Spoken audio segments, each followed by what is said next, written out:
Hello, today I'm gonna read A Wish in the Dark by Christina Sonchova. Chapter 5. You're no fun anymore, said some kid. He said this a lot lately. I thought you wanted me to lie low, said Pong. Stay out of trouble.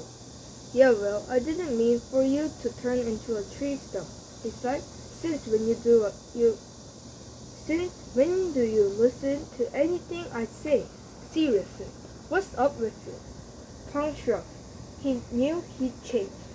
No more scuffling with older girls, no more arguments with guards. Pong had become quiet. He just didn't feel like talking. It had been 3 months since the governor's visit. Pong had been so excited that day, even though he hadn't dreamed that he'd actually get the chance to tell the governor how much he admired him. And when the chance did come, everything had gone so very wrong. Pong would have thought it was all a bad dream if he didn't still have the faded glass orb tucked beside his mat in the boys' bunk room. Every night Pong lay there with the used-up glass close to his head.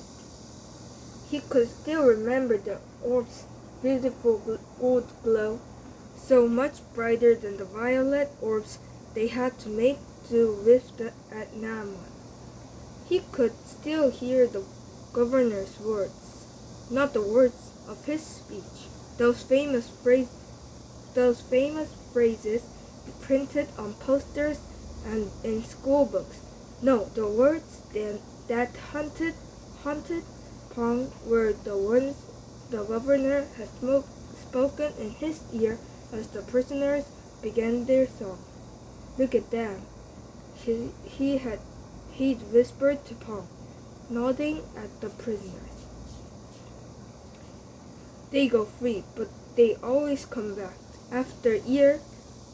Year after year, the jails are full. The world is full of darkness, and that will never change. And then the governor leaned a half-inch closer to Pong. He looked into Pong's eyes with his own cold stare. Those who are born in darkness always return. You'll see.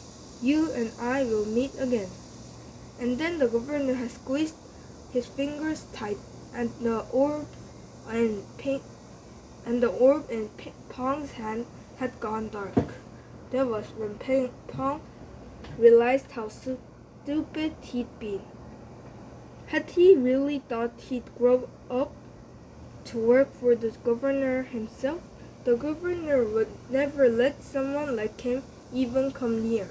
Pong's dreams of a life outside of Namon vanished in that instant. Things wouldn't be any different out there, not for him. The world is full of darkness, and that will never change. It didn't matter what he and some kid did or how old they got. They would be in the dark wherever they went. Pong didn't share his thoughts with some kid. He closed them inside himself, where they hardened into a physical thing, making a box around his heart. And when night fell and the lights of Chatana blazed across the water, and some kid chattered on about orb models and the latest speedboat models, Pong stayed silent. He turned his face away from the river. If anything, the lights only made Namon seem darker. Though the nights had changed, the days for Pong and Songkit were the same. For Songkit, that meant fruit scavenging. Mangoes were the only fruit the prisoners were allowed to have, and only then, because they dropped straight into their arms. But the prison guards, like most people in Chatana, lived for their food. Once a week, after payday, they would wait on the boat dock and wave down the fruit boats heading to the floating markets in the city. The prison children would press their faces against the metal gate and sniff the sweet scent of mango steams and rambutans, the acrid aroma of the pomelos and green oranges. They would suck the fruit-flavored air down their nostrils and roll it around and on their tongues. But there was only fruit both they would not smell. Durian is called the king of fruits. It's creamy and rich, more like custard and pudding than something you'd expect to find growing on a tree. Its flavor is musky, buttery, sweet at first, tangy at the end. It makes the back of your neck hot to eat it. It tastes like heaven. It smells like the opposite. After flagging down the durian boatman, the guards would carry the enormous spiky skinned fruit to the wooden table under their shaded pavilion. They hacked the fruit open with a machete, careful not to get the juice on their hands or clothes. They scooped out the yellow flesh inside and rolled their eyes back in their heads with pleasure. After an hour, the ground all around the table would be littered with piles of durian husks, stinking like a dying mongoose. That's where Songkit came in. Songkit was the only kid in Namwon who didn't mind the smell of durian. He was happy to gather the stinking, sticky rinds and cram them into the trash baskets by the river dock. The guards rewarded him for his help by letting him scrape up any remaining fruit. The baskets didn't do much to hide the smell, but luckily, the trashman would come in his boat that same evening to dump them downriver. One hot afternoon, the guards had just finished off a particular ripe, particular smelly durian, and more husks littered the pavilion ground than usual. Songkit held one of the rinds, scraping out the last bit of flesh with his fingers. "Hey, Pong, help me take this Hey, Pong, help me take these to the trash." "No," said Pong, holding his nose and breathing through his mouth. "That's your thing, not mine." "Come on, don't be a jerk," Songkit coughed. Pong's ear tuned to the raspy sound. Songkit had trouble breathing. Running or doing anything active could make him collapse into a fit of coughing. A few times it had been really bad, and Pong had watched him choke and gasp like a fish drowning on dry land. "Are you okay?" Pong asked. "Yeah, I'm fine," said Songkit, but he coughed again 3 times. His eyebrows shot up with each cough like someone was poking him in the ribs. Pong was pretty sure it was trying to get out of work cough, but he rolled his eyes and grumbled. "Fine, let's get it over with." He gulped in a big breath and started picking up the rinds with the tips of his fingernails. The juice oozed onto his wrist as he followed Songkit to the trash. The trash basket sat near the river dock on the other side of the guard's storage hut. The baskets reeked sweetly like raw kitchen left in the sun all day. Pong opened the lid and gagged at the rotting smell of all durian mixed with old bananas, old orange peels, and old eggshells. He dumped his durian rinds in with the rest.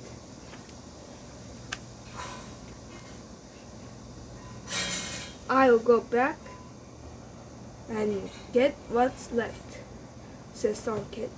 "Cram all that down to make room, okay?" "Oh, come on," protested Pong. "Just do it," said Songkit, making the same eyebrow cock as he walked away. "I'll be right back." Pong waited, craning his face away from the durian stench. When Songkit still hadn't come back, he leaned around the corner of the storage shed to look for him. It was the hottest part of the day, and the prisoners lay dozing or chatting in the shade of the other side of the courtyard. The guards, full and happy, reclined on the steps, picking their teeth. Pong had their schedules memorized, and he knew they wouldn't get up for another 40 minutes when they changed shifts. No one in the entire prison was paying attention. Pong had never thought about escaping Namwon before, but the opportunity lurched up like a mudskipper and slapped him across the face with its tail. He could get out of Namwon, not when he was 13. Now, without pausing to think, Pong tipped the basket and climbed inside. He took one last gulp of semi-fresh air and wiggled down under the trash. He nearly threw up as he pushed the durian skins, orange rinds, and banana peels up around him, packing them over his head, covering his face. He breathed through his mouth and swallowed shallowly as he could. With one eye pressed against the straw weave of the basket, he could see a blurry golden view of what was happening outside. He froze when he heard footsteps coming closer. Someone swung open the basket lid and held it open for a long time. Pong listened, but couldn't tell who stood there. Songkit? A guard? Whoever it was, they shut the lid and walked away. Surely Songkit would wonder where he'd gone. Surely he would start asking if anyone had seen Pong. But no one called for him, and Songkit never came back. Pong sat gagging in the basket, stinky juice dripping off his hair and down the bridge of his nose. He didn't know what if he could make it until the trash man came back. The whole thing began to feel like a really bad idea. Pong was ready to give up and get out, but now the guards had moved back into position and would see him if he climbed back off the basket. He'd have to wait until sundown. He'd have to wait until sundown for the next shift change. As the sun began to set, the trash went around. When Pong heard him whistling, he was seized with terror. He was sure that when the man lifted the basket, he realized it was too heavy. Pong's nervous stomach writhed like a ball of eels. What had he been thinking? He was going to get caught any moment. And then what would he say? I fell into the basket, you see. I tried to call for help, but no one heard me. Please don't put me into solitary confinement. Being inside a basket of durian is punishment enough. One benefit of being underfed is that you don't weigh much. The trashman lift the basket with just a little more effort than usual, hauled into the river dock, and plopped it into his boat. Tom couldn't see much of what was happening, but he swore he spotted his friend's silhouette standing at the gate. Suddenly he realized everything he was leaving behind. No, wait, he thought. I can't go without some kid. But it was too late. The trash man shoved the boat away from the dock with his bare foot, and they were off down the river.